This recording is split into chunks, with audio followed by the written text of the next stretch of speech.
va faire encore. Alléluia. Il est Dieu, son règne n'a pas de fin. Alléluia. Le lion de la tribu de Juda, Alpha Omega, celui qui n'a jamais changé. Alléluia. De génération en génération, il est Dieu. Alléluia. Reba Satayaba, we bless your holy name. Alléluia. Rabo Satayaba, Shekerebo. Alléluia. Vous décidez puissant, vous décidez roi, vous décidez la nature et la création, vous décidez tous les plans des hommes.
Boyaba, Shekere Boyabasa.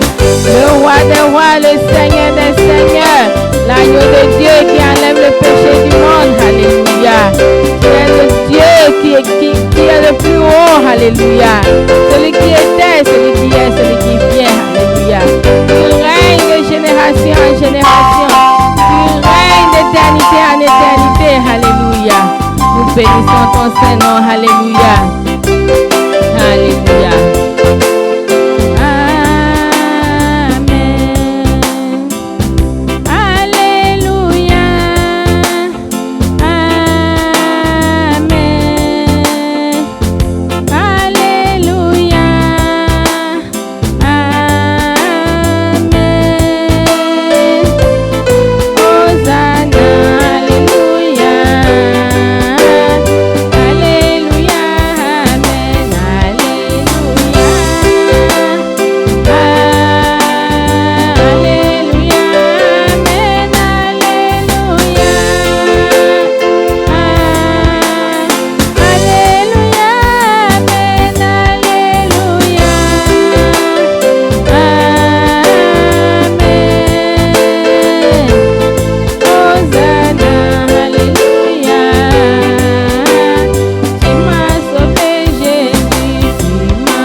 Hallelujah. Praise the Lord. Our God is a God of power. We give him all the praise. We give him all the glory. Notre Dieu, le Dieu de puissance. Il est le Dieu qui ne change pas. Il est l'alpha et l'oméga. Il est le commencement et la fin. Il est Dieu. Alléluia. Et nous le glorifions parce qu'il est Dieu. Nous le glorifions parce qu'il a créé le monde. Il a créé tout ce qui se trouve sur ce monde. Il a créé les montagnes et les vallées. Il a créé, alléluia, les océans et les mers. Il a créé le soleil, la lune et les étoiles. Il a créé les vents, les neiges. Alléluia, les pluies. Il est Dieu, il a créé les 4 saisons qui ne manquent jamais à l'appel depuis le commencement de l'univers. Nous te rendons gloire, le Saint des Saints. Nous te rendons gloire, le puissant de Jacob. Nous te rendons gloire, l'alpha et l'oméga. Au nom de Jésus-Christ. Reçois la gloire, Seigneur. Reçois l'adoration. Amen. Alléluia. Notre Dieu est le Dieu de puissance. Notre Dieu est le Dieu de miracles. Nous le rendons gloire. Nous allons prier. Éternel des armées, le Saint des saints, sois élevé, sois béni, sois glorifié, nous te rendons gloire. Te remercions, Seigneur, pour ta présence parmi nous, car ta parole déclare quand 2 ou 3 sont rassemblés en ton nom, tu es au milieu d'eux. Seigneur, alléluia. Prions, Seigneur, que tu nous conduises par ton esprit. Prions, Seigneur, que tu prépares le cœur de tes enfants de recevoir la parole de Dieu. Au nom de Jésus, que cette parole porte des fruits. Je prie que Satan ne va pas voler cette parole. Au nom de Jésus, cette parole va trouver une terre fertile pour germer et porter des fruits. Au nom de Jésus, des fruits de la vie éternelle. Au nom de Jésus-Christ. Amen et amen. Gloire à Jésus. Ecclésiaste 9, verset 11. J'ai encore vu sous le soleil que la course n'est point aux agiles, ni la guerre aux vaillants, ni le pain aux sages, ni la richesse aux intelligents, ni la faveur aux savants, car tout dépend pour eux du temps et des circonstances. L'homme ne connaît pas non plus son heure, pareil aux poissons qui sont pris au filet fatal et aux oiseaux qui sont pris au piège. Comme eux, les fils de l'homme sont enlacés au temps du malheur, lorsqu'ils tombent sur eux tout à coup. Cette parole dans l'Ecclésiaste, cette parole de l'Ecclésiaste nous interpelle. Il a dit beaucoup d'autres choses qui sont des choses qui doivent nous interpeller. Le malheur arrive à tout le monde, ça peut arriver à n'importe quand, n'importe comment. Que tu sois riche, que tu sois pauvre, que tu sois connu ou non connu, personne ne connaît les jours de sa vie. Personne ne connaît ce qui va se passer le lendemain. On se réveille le matin et c'est la grâce de Dieu qui nous garde, la grâce de Dieu qui nous protège jusqu'à ce qu'on aille dormir le soir, tout en espérant que demain, on sera encore là. Donc, quelqu'un peut parler maintenant, je peux en train de vous parler maintenant, mais je ne sais pas si demain je serai là. C'est la grâce de Dieu qui nous maintient. Alléluia. Donc, nous devons savoir que nous sommes sur cette terre, nous sommes des personnes qui sont sur cette terre de façon temporaire. Mais la parole de Dieu nous déclare, la parole de Dieu nous dit qu'après cette terre, il y a une vie. Il y a une vie éternelle. Car en l'homme, il faut savoir d'abord qu'il y a l'esprit. L'homme est un esprit qui vit dans un corps. Ce corps est le temple provisoire de l'homme. L'homme a été créé éternel. En étant créé éternel, l'homme a été déposé sur la terre, cette terre des vivants. Et en fonction de ce que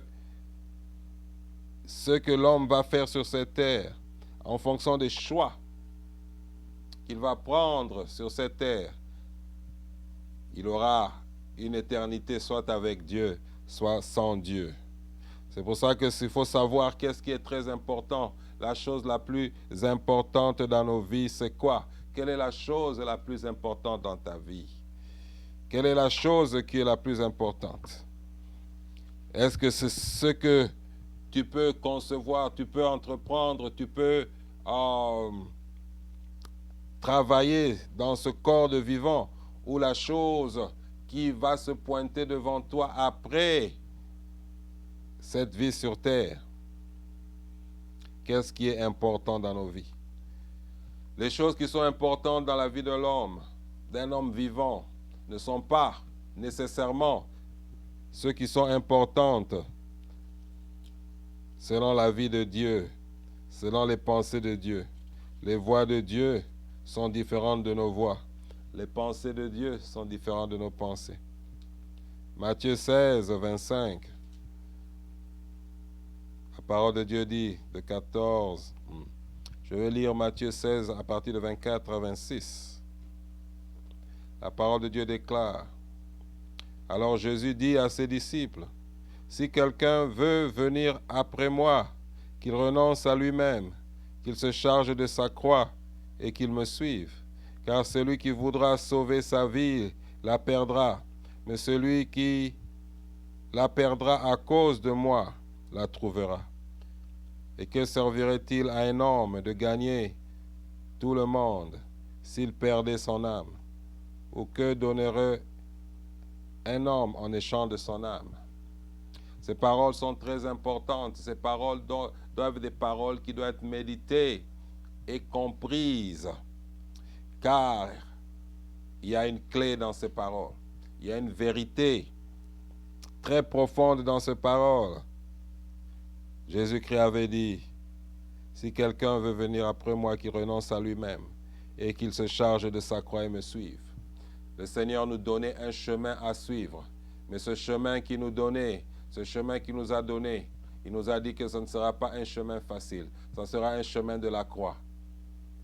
Ça sera la croix dans ce corps de vivant. Ça sera la croix dans ce corps qui est périssable.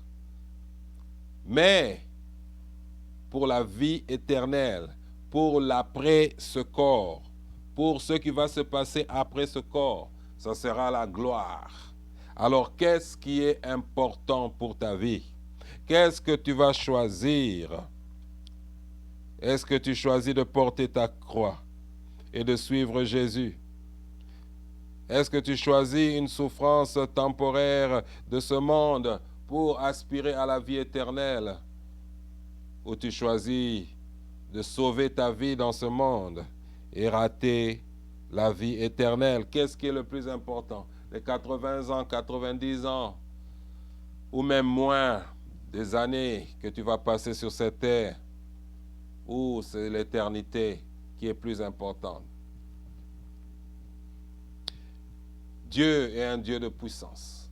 Quand il a payé le prix pour que nous soyons sauvés, c'était pour que nous lui appartenions complètement. Nous devons savoir que pour que la puissance de Dieu se manifeste parmi ses enfants, nous, ses enfants, les enfants de Dieu, ceux qui ont accepté Jésus-Christ comme Seigneur et Sauveur, ils doivent être complètement à lui.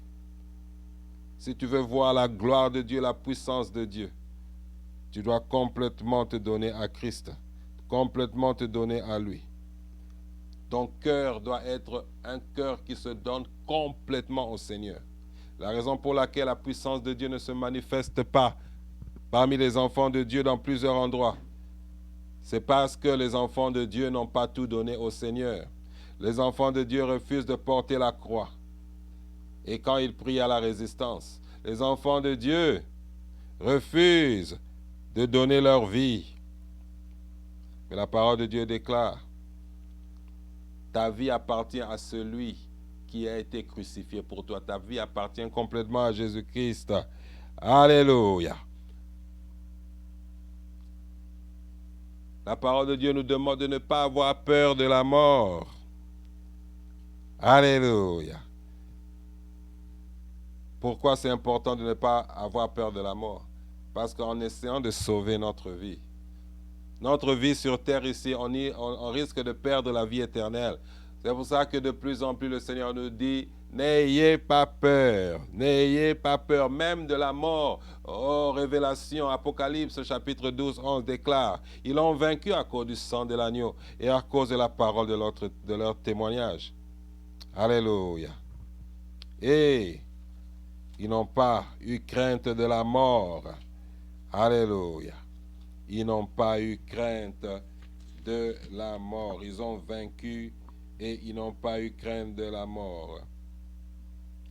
Ils n'ont pas aimé leur vie jusqu'à craindre la mort. Pour vaincre Satan, il faut être quelqu'un qui n'a pas peur de la mort. Pour vaincre les tentations de l'ennemi, sois quelqu'un qui est prête à perdre sa vie pour Jésus-Christ. Car Jésus-Christ a dit, mais celui qui la perdra, qui perdra sa vie à cause de moi, la trouvera. La stratégie de Satan est de faire que les enfants de Dieu, d'abord, il ne veut pas que les personnes deviennent des chrétiennes, donnent leur vie à Jésus-Christ. Maintenant, quand une personne donne sa vie à Jésus-Christ, le diable va tout faire pour que cette personne soit concentrée sur sa vie. Comment faire pour ne pas perdre ma vie? Comment faire pour avoir la plus belle vie? Pourquoi? Parce qu'il sait qu'aussi longtemps une personne est concentrée à garder sa vie, il y a beaucoup de chances qu'il perde la vie éternelle. Alors Satan a manipulé beaucoup d'enseignements, beaucoup, alléluia, des prédications pour déconcentrer les enfants de Dieu, enlever la concentration, enlever leurs yeux des choses éternelles et les ramener sur la terre aux choses physiques. Mais quand on entend la voix de Dieu, ce que le Seigneur nous dit, il dit, n'ayez pas crainte, n'ayez crainte. Je vais lire Matthieu 10, 28. Il dit, ne craignez pas ceux qui tuent le corps et qui ne peuvent tuer l'âme. Craignez plutôt celui qui peut faire périr l'âme et le corps dans la géhenne. La seule personne, le seul être qui peut tuer et le corps et l'âme et l'envoyer à la géhenne, c'est-à-dire en enfer, c'est le Père Tout-Puissant. Satan peut attaquer quelqu'un, tuer son corps, mais il n'a aucune puissance de décider si la personne va aller au paradis ou en enfer. Au fait, s'il devait décider, il allait envoyer tout le monde en enfer. Dieu est en train de te dire, aie crainte de lui. Alléluia. Il faut le craindre, craindre ton Dieu. Et c'est ce qui est le plus important. Car la vie éternelle est plus importante. Quand tu crains ton Dieu, tu as une chance d'aller au paradis, avoir la vie éternelle. C'est le bon choix. Mais quand tu ne crains pas le Dieu et tu as peur de Satan, lui peut manipuler à ce que ta vie soit raccourcie. Mais il ne peut pas t'emmener en enfer. Donc il faut craindre Dieu. Quelqu'un qui est mort n'a plus peur de rien. Alléluia. Quelqu'un qui est déjà mort n'a plus peur de rien. Quelqu'un qui est mort, c'est quelqu'un qui n'a plus d'ambition personnelle. C'est une personne qui vit complètement pour Jésus-Christ. Pour qui vis-tu? Alléluia. Quand tu fais l'œuvre de Dieu, est-ce que c'est pour toi? C'est pour ton honneur? C'est pour ta propre gloire? C'est pour tes propres biens? C'est pour tes propres ambitions? Ou tu le fais pour Jésus-Christ? Quand tu fais l'œuvre de Dieu, quand tu fais les choses sur cette terre, fais cela pour l'amour de Christ. Fais cela pas pour ta réputation, pas pour ton honneur, car quelqu'un qui est mort n'a plus d'honneur. Quelqu'un qui est mort n'a plus de réputation. Beaucoup de personnes sont offensées aujourd'hui parce qu'il y a encore la vie en eux. Alléluia, ces personnes sont encore en vie. Quand quelqu'un est mort, une personne est morte, tu peux l'insulter. Essaie d'insulter un corps qui est mort. Le corps ne va même pas réagir. Essaie d'insulter, alléluia, de frapper un corps qui est mort, il n'y aura aucune réaction. Quand le corps est mort, il n'y a plus de réaction. Quand on attaque quelqu'un qui est en vie, il réagit. Mais quand un corps, quelqu'un est mort, vous pouvez l'insulter, vous pouvez parler de lui, il s'en fout. Ce qui est dans sa tête, c'est Jésus-Christ et Jésus-Christ est ressuscité. Paul, c'était quelqu'un qui était mort en lui. Quand il a été appelé à servir le Seigneur, il n'a regardé ni à gauche ni à droite. Il a dit, je vais servir mon Dieu de tout mon cœur, de toute mon âme et de tout mon esprit. Alléluia. Et c'est pour ça que la puissance de Dieu s'est manifestée en Paul, parce qu'il était complètement en Jésus-Christ. Tout le moi qui était en lui était parti. Les enfants de Dieu ne voient pas la manifestation de la puissance de Dieu. C'est parce que nous sommes trop vivants, nous sommes trop en vie. Alléluia. Et c'est l'œuvre de l'ennemi. L'amour de Dieu, c'est l'inimité contre Dieu. Satan s'est assuré que nous aurons cet amour du monde, que nous, les enfants de Dieu, nous allons aimer le monde au lieu d'aimer les choses spirituelles, les choses éternelles. Aujourd'hui, la prédication de la croix n'est plus prêchée. Aujourd'hui, la prédication de la nouvelle Jérusalem n'est plus prêchée. La prédication du ciel, du paradis n'est plus prêchée. On prêche la prédication qui plaît à la chair, mais c'est une stratégie de l'ennemi. Parce que bientôt, il va introduire une persécution sur cette terre qui sera très difficile à supporter. Et quand quelqu'un est déjà entraîné, il est déjà formé à aimer sa vie, quand on va lui présenter Christ, alléluia, la vie éternelle et le monde, la personne va choisir le monde. Et c'est là où il y a le danger. Beaucoup d'enfants de Dieu ne sont pas prêts à prendre la bonne décision parce qu'ils ne savent pas ce qui est plus important. Mais je te dis aujourd'hui, ce qui est plus important, c'est la vie éternelle. Ce qui est plus important, c'est la partie spirituelle. Tout ce que tu fais sur la terre ici doit passer le test du feu. Tout ce que tu fais, alléluia, qui ne passe pas le test du feu, n'aura aucune récompense.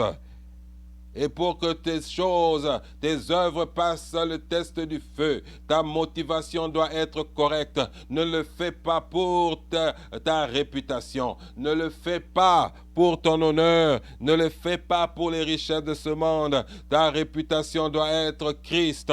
Ta réputation doit être l'amour des âmes. Tes ambitions doivent être l'établissement du royaume de Dieu.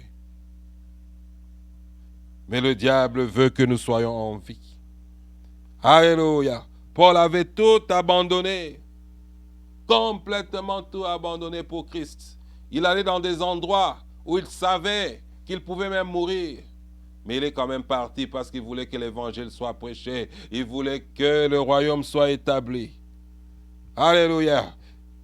Il a abandonné sa zone de confort. Plusieurs fois, il a risqué sa vie. Plusieurs fois, il a été arrêté. Plusieurs fois, il a été battu. Parce qu'il avait compris que le prix, que la récompense qu'il a, la récompense qu'il aura, est de loin meilleure aux tribulations qu'il était en train de traverser. Il avait tout laissé pour Christ. Alléluia. Nous devons prendre la bonne décision. Qu'est-ce qui est plus important dans la vie de l'enfant de Dieu? Nous vivons dans des temps qui sont très difficiles. Matthieu 7, 21. La parole de Dieu déclare, ceux qui me disent, Seigneur, Seigneur, n'entreront pas tous dans le royaume de Dieu. Mais ceux-là qui font la volonté de mon Père et qui est dans les cieux. Plusieurs me diront en ce jour-là, Seigneur, Seigneur, n'avons-nous pas prophétisé par ton nom? N'avons-nous pas chassé les démons par ton nom? N'avons-nous pas fait beaucoup de miracles par ton nom? Alors je leur dirai ouvertement, je ne vous ai jamais connu, retirez-vous de moi, vous qui commettez l'iniquité. C'est pourquoi quiconque entend ces paroles que je dis et les met en pratique sera semblable à un homme prudent qui a bâti sa maison sur le roc. La pluie est tombée, les torrents sont venus, et les vents ont soufflé et se sont jetés contre cette maison. Elle n'est point tombée parce qu'elle était fondée sur le roc. Notre vie doit être fondée sur le roc. Le roc, c'est Jésus-Christ. Notre vie doit être fondée sur la parole de Dieu. Et la parole de Dieu nous dit, alléluia, que nous ne devons pas mettre nos vies au-dessus de Jésus-Christ. Amen. La parole de Dieu nous dit que celui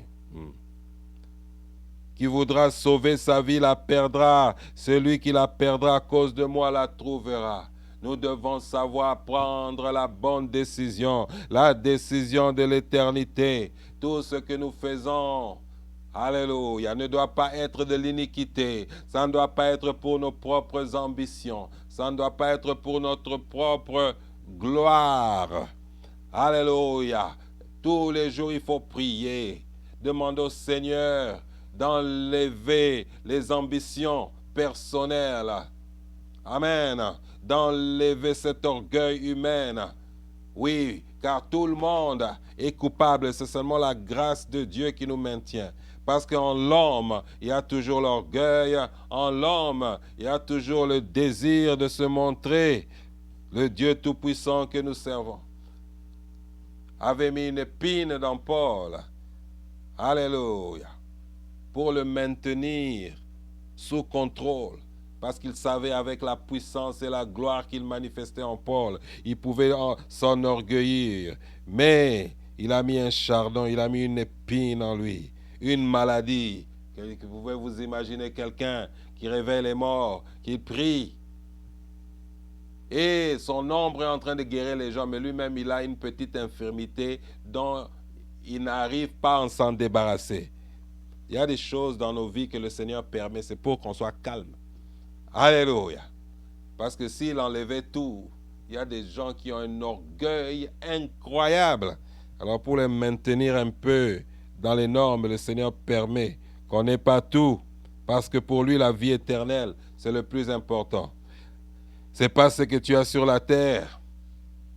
Ce n'est pas le nombre de maisons qui compte, le nombre des habits que tu as qui compte, non. C'est ta relation avec lui. C'est comment tu es mort.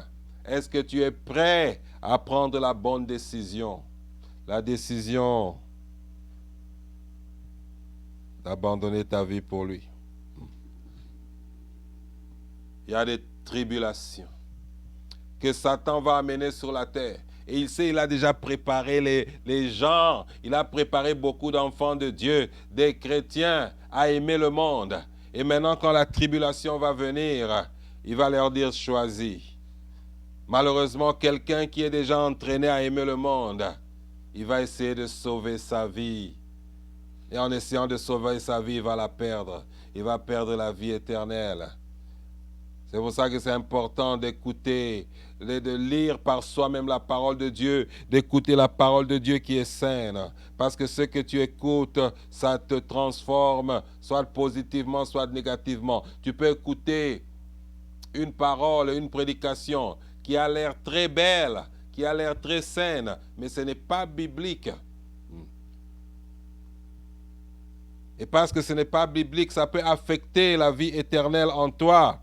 Ça peut te pousser à prendre la mauvaise décision. Dieu veut que tu prennes la bonne décision. Alléluia, la décision qui va te faire profiter de la vie éternelle. Les choses de Dieu, les choses qui concernent la vie éternelle ont toujours été les plus importantes. Quand on regarde les pensées de Dieu, quand on regarde la façon de faire de notre Dieu. Vous vous souvenez de l'histoire de Marie et Marthe, Luc chapitre 10, 38 à 42. La parole de Dieu déclare. Et comme Jésus était en chemin avec ses disciples, il entra dans un village et une femme nommée Marthe le reçut dans sa maison. Elle avait une sœur nommée Marie qui s'était assise aux pieds du Seigneur et écoutait sa parole. Marthe, occupée à divers soins domestiques, survint et dit, Seigneur, cela ne te fait-il rien que ma sœur me laisse seule pour servir? Dis-lui donc de m'aider. Et le Seigneur lui répondit, Marthe, Marthe, tu t'inquiètes et tu t'agites pour beaucoup de choses. Une seule chose est nécessaire. Marie a choisi la bonne part, qui ne lui sera point ôtée. Les gens vont se dire, mais elle n'aidait pas, elle laisse sa sœur seule dans la cuisine. Mais Dieu est en train de te dire, quand il s'agit de la parole de Dieu, toute autre chose, c'est la perte de temps. Jésus-Christ nous dit que l'homme ne vivra pas de pain seulement, mais de la parole de Dieu. Que tu dois méditer la parole de Dieu jour et nuit. Quand la parole de Dieu est là, toute autre chose n'a plus de valeur. Alléluia, la parole de Dieu est plus importante, la chose la plus importante. C'est pour ça même que Christ avait dit Alléluia, à celui qui te donne la parole de Dieu, la parole de la vie éternelle. Tu dois lui donner tous tes biens qui lui appartiennent. Ça, c'est la parole de Dieu.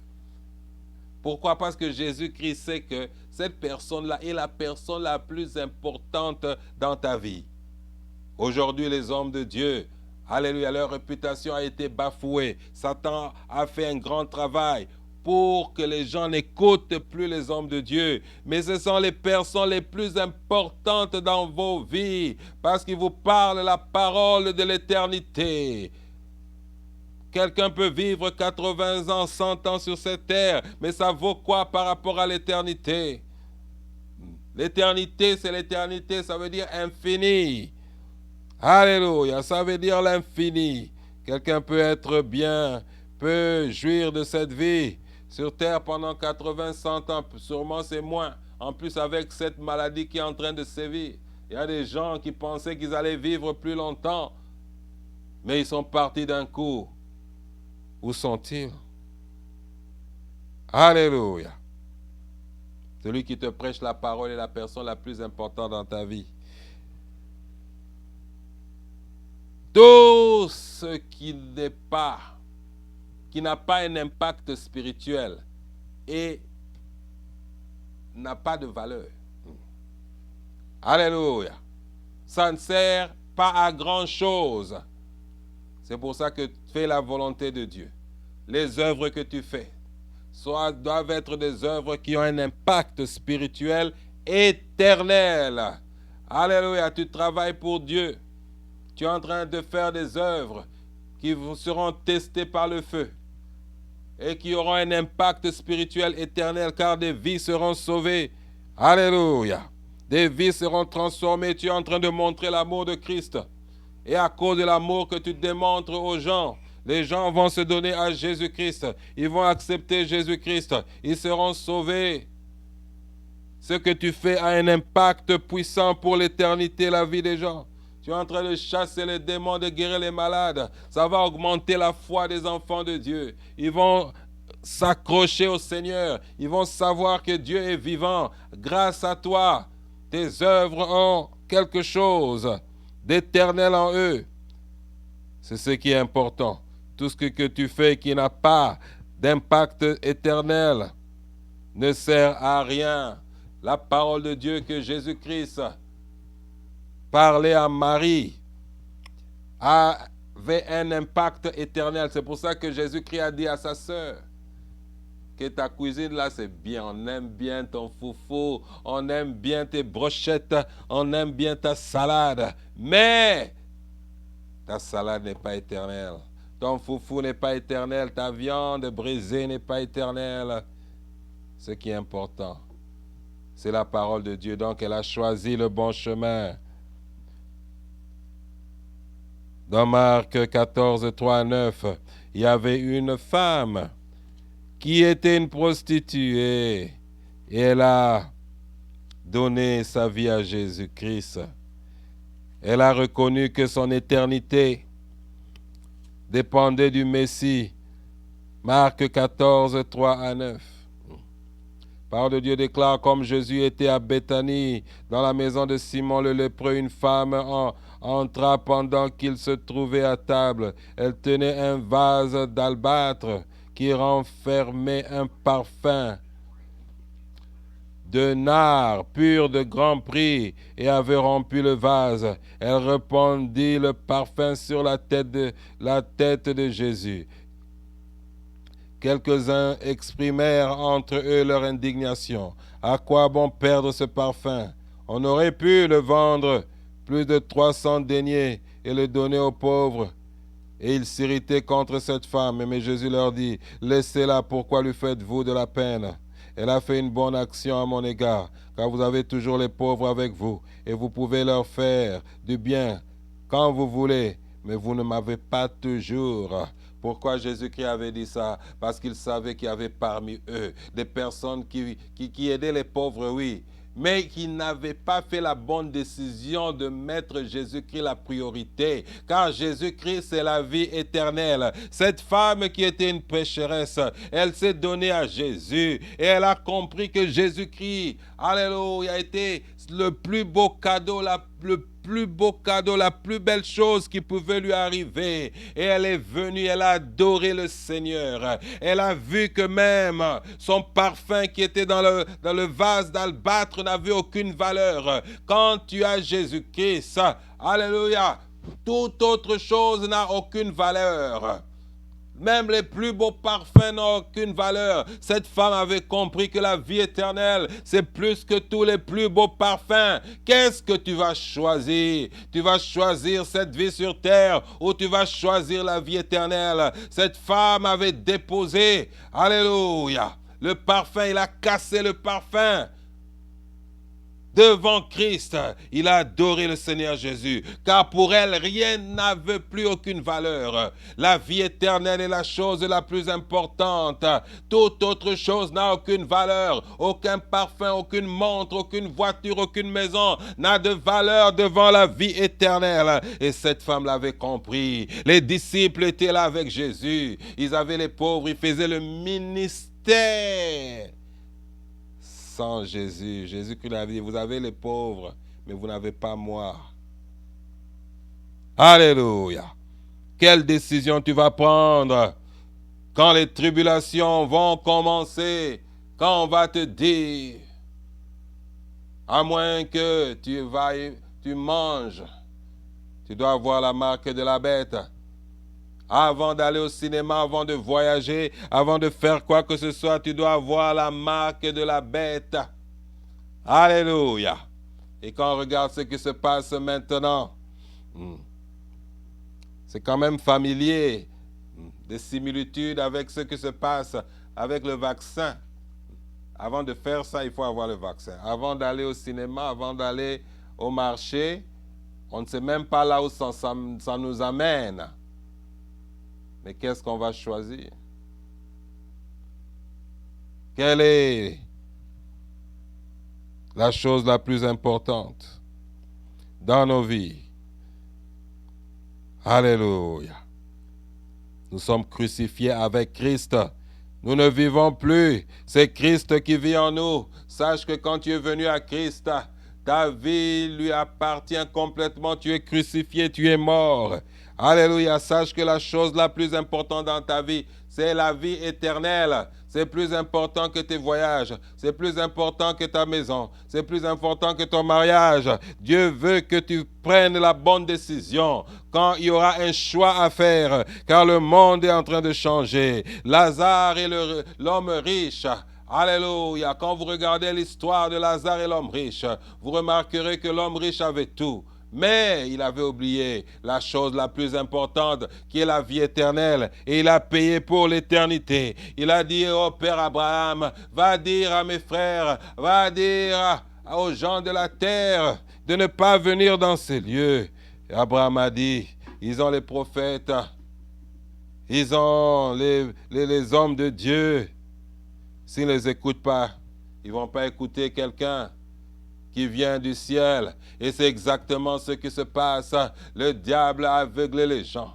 Quelqu'un peut se réveiller aujourd'hui et leur dire que vous allez aller en enfer si vous ne vous répentez pas. Mais les gens vont choisir de ne pas l'écouter. Mais Dieu te dit, prends la bonne décision. Alléluia. À quoi sert à un homme de perdre, de gagner le monde entier, de perdre son âme? Quand on met l'âme de quelqu'un sur une balance d'un côté et toutes les richesses de cette terre, des multimilliards, milliards de dollars, on met de l'autre côté de la balance va peser du côté de l'âme de la personne, car l'âme d'une personne a plus de valeur que toutes les richesses de la terre. Alléluia! Quelle décision tu vas prendre? Alléluia! Dieu veut que nous sachions ce qui est important. Amen. Il veut que tu saches ce qui est important. L'amour du monde, c'est l'inimité contre Dieu. Les choses du monde sont éphémères, Mais la vie éternelle est la chose la plus importante parce que c'est pour toujours. C'est pour toujours, c'est pour toujours. Ton Dieu revient bientôt. Jésus-Christ revient bientôt. Et alléluia, il faut s'attendre à sa venue. Amen. Malheureusement, il y a beaucoup de personnes, à cause de ceux qui ont écouté, leur cœur n'est même pas dans l'attente de Jésus-Christ. Pourquoi Jésus-Christ nous dit tout le temps que... Alléluia. Pourquoi il nous dit tout le temps, je reviens bientôt? Parce qu'il veut que cela soit dans nos pensées. Le Seigneur veut que sa venue soit dans tes pensées. Ne dis pas que depuis longtemps on nous dit ça, on ne le voit pas. Non, il veut que ça soit dans ses pensées. Parce qu'il sait que si ce n'est pas dans tes pensées, la venue de Christ n'est pas dans tes pensées, tu as beaucoup de chances de le rater. C'est pour ça qu'il est en train de dire et de redire, je reviens bientôt. Tout ce que tu fais, sache que Jésus-Christ revient bientôt. Alléluia, il est déjà sur le chemin. Oui, ça fait longtemps, on nous parle, oui, sois prêt. Tu construis ta maison, mais sois prêt.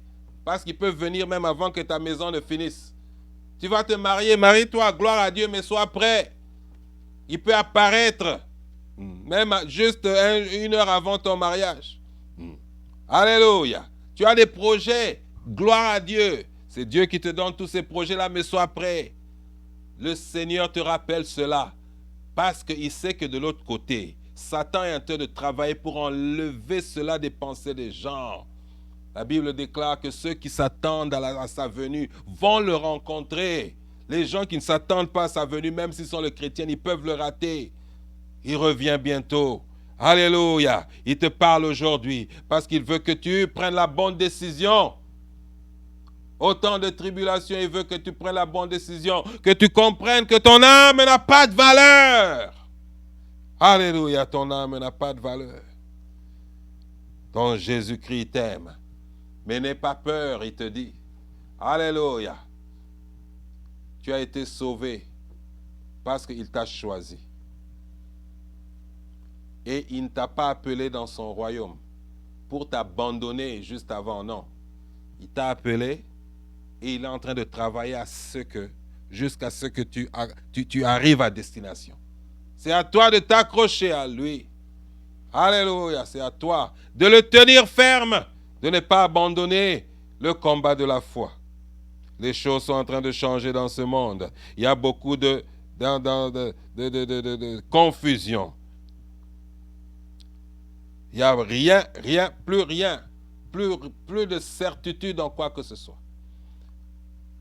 Et la Bible dit qu'il y aura des tribulations, mais n'ayez crainte, car j'ai vaincu le monde. Alléluia. Merci Seigneur, alléluia. Oui, il est le Dieu de puissance. Il te donne la grâce maintenant de prendre la bonne décision. Quand il faudra prendre des décisions, que tu prennes la bonne décision. Alléluia, reçois la grâce. Reçois la grâce, reçois la grâce. Je te donne la grâce de se donner complètement à lui. Alléluia. D'être complètement mort en Christ. Et il va t'utiliser puissamment. Il te donne cette grâce-là. Reçois la grâce, reçois la vie, reçois la grâce au nom de Jésus. Et la puissance de Dieu te touche. Je vais donner une invitation à toute personne qui n'est pas encore sauvée. Après cette vie sur terre, où iras-tu? Mais Jésus-Christ a payé le prix pour que tu aies la vie éternelle. C'est juste une prière qu'on va faire ensemble. Dis Seigneur Jésus, pardonne-moi tous les péchés que j'ai commis. Je t'invite dans mon cœur. Je déclare que tu es mon Seigneur et mon Sauveur, ma vie t'appartient. Au nom de Jésus-Christ. Amen. Amen, amen, amen. Je déclare que ton nom ne sera pas enlevé du livre de vie. Je déclare, alléluia, que les anges de l'Éternel te protègent. Et je prie maintenant pour la guérison de toute maladie. Je commande aux maladies et aux infirmités. Partez, ne revenez jamais. Cancer, tu pars. Accident, esprit de mort, tu pars. Tous les esprits des sorciers, des magiciens, des idolâtres, partez. Tous les principautés, les pouvoirs, les dominations qui t'oppressent, ils partent maintenant. L'oppression de Satan est brisée. Au nom de Jésus-Christ, reçois la vie. Reçois la restauration de ton corps, de ton âme, de ton esprit. Oui, le Seigneur guérit quelqu'un. Alléluia, de cancer. Le Seigneur guérit quelqu'un maintenant. Des problèmes cardiaques. Au nom de Jésus-Christ. Le Seigneur amène la provision dans la maison de quelqu'un. Reçois Au nom de Jésus-Christ. Rabo Sataya Karaba. Reçois, reçois, reçois au nom de Jésus-Christ. Alléluia. Le Seigneur te donne la faveur, la santé divine. Maintenant, au nom de Jésus.